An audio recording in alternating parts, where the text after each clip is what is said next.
নমস্কার, আপনারা দেখছেন সংকেত মিডিয়া, সোজা কথা সহজভাবে। প্রধানমন্ত্রী নরেন্দ্র মোদী বিশ্ব বরেণ্য নেতা। আজকে যোগ দিবসের দিনে তিনি পশ্চিমবঙ্গের মাটিতে পা রেখেছেন, এটা আমাদের সৌভাগ্য। এমনটাই জানালেন বিশ্ব যোগ দিবসে সাতগাছিয়ার বিধায়ক অগ্নিশ্বর নস্কর। একই সাথে এই যোগ দিবসের উপকারিতা এবং যোগাভ্যাসের মাধ্যমে মানুষের সুস্থ ভবিষ্যতের জন্য কামনা করেছেন তিনি এবং প্রত্যেকে যোগায় থাকার জন্য আহ্বান জানিয়েছেন। আন্তর্জাতিক যোগ দিবসে আর কি বললেন তিনি শুনে নেব।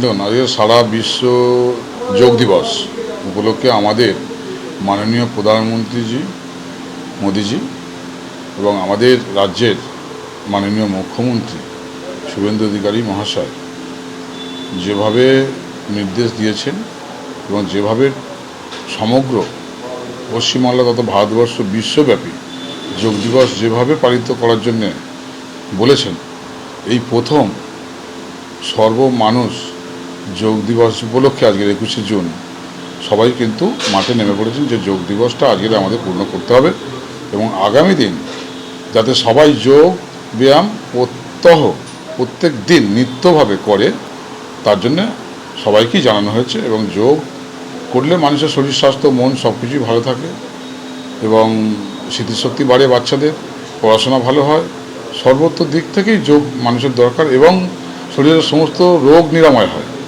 ওটা শরীরের একটা যোগের দরকার আছে।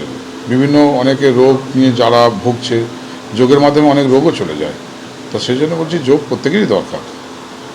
এই যে যোগ দিবসের স্থানে স্থানে যোগব্যায়ামের বিভিন্ন অনুষ্ঠান রাখা হয়েছে, কর্মসূচি রাখা হয়েছে, যেটা এর আগে কখনো হয়নি, কোথাও কি নতুন করে আবার ভারতবর্ষের মধ্যে নতুন করে একটা নতুন পশ্চিমবঙ্গ তৈরি হবে বা মডেল পশ্চিমবঙ্গ তৈরি হবে বলে মনে করছেন? দেখুন, পশ্চিমবঙ্গ আশা করি এখন ডবল ইঞ্জিন সরকার। আমরা কোনোদিন এর আগে কোনোদিন ডবল ইঞ্জিন সরকার পাইনি, মানে পশ্চিমবাংলা হয়নি। পশ্চিমবাংলা ডবল ইঞ্জিন সরকার এই প্রথম আমাদের মানে কি বলবো, পশ্চিমবাংলার মানুষ চেয়েছিলেন যে একটা ডবল ইঞ্জিন সরকার, কেন্দ্র রাজ্য একই সরকার থাকলে আমাদের উন্নয়ন হবে, সেটা মানুষের আশা ছিল। সেজন্য মানুষ সব ঢেলে ভোট দিয়েছে এবং সেটা মানুষের আশাও পূর্ণ হয়েছে যে এখানে পশ্চিমবাংলা ডবল ইঞ্জিন সরকার এসেছে। তা আশা করি মানুষের সেই মনের আশা আকাঙ্ক্ষা যা কিছু দাবি দেওয়া আমাদের মোদিজি, মাননীয় প্রধানমন্ত্রীজি এবং আমাদের মাননীয় শুভেন্দু অধিকারী মহাশয় আমাদের মুখ্যমন্ত্রী উনি করবেন। আজকে প্রধানমন্ত্রীজি তিনি গতকালই এসেছেন পশ্চিমবঙ্গে, গতকাল পশ্চিমবঙ্গ দিবস পালন করেছেন এবং আজকে যোগা দিবস, প্রথমবারের জন্য এই দিনগুলিতে উনি পশ্চিমবঙ্গে বিধায়ক হিসাবে আজকে প্রধানমন্ত্রীকে কি বলতে চাইবেন? দেখুন, গীতায় বলেছে ভগবান শ্রীকৃষ্ণের যে মুখনিঃসৃত বাণী, কয়েকটার উপরে ভগবান বিরাজমান থাকেন। তো উনি বলেছেন যে মনুষ্যের মধ্যে আমি নর, বৃক্ষের মধ্যে আমি বটবৃক্ষ, সর্পের মধ্যে আমি বাসুকী নাগ, পক্ষীর মধ্যে আমি গরুড়, দেবতাদের মধ্যে আমি ইন্দ্র, আমি এই কজনের মধ্যে সবসময় বিরাজমান থাকি। সেই হিসাবে ভারতবর্ষে প্রধানমন্ত্রী হিসাবে ওনার মধ্যে আমার মোদিজি বিশ্ব বরেণ্য নেতা, পৃথিবীর সর্বোচ্চ শক্তিশালী নেতা আমাদের মাননীয় প্রধানমন্ত্রীজি, ওনার মধ্যে ভগবান বিরাজমান। গীতা একথা বলেছেন। ওনার মুখনিঃসৃত বাণী যেটা বলবেন ভারতবর্ষের জন্য সেটাই হবে। যেহেতু ওনার মধ্যে ভগবান বিরাজমান আছেন, মনুষ্যরূপে উনি ভগবানের একটা অংশ হিসাবে আছেন, এটা মানতেই হবে, কারণ এটা গীতার কথা, এটা আমার কথা না।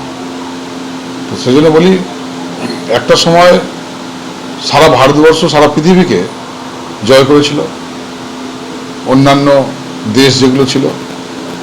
ওই যে আমাদের সিটে বসে আছেন উনি, বিশ্ব বরেণ্য আমাদের মোদিজি প্রধানমন্ত্রীজি, একটা সময় যখন পুরাণ আমলে রাজা শান্তনু রাজা রাজত্ব করেছেন, মা গঙ্গা দেবীও কিছুদিনের জন্য হলেও ওখানে কিন্তু ছিলেন।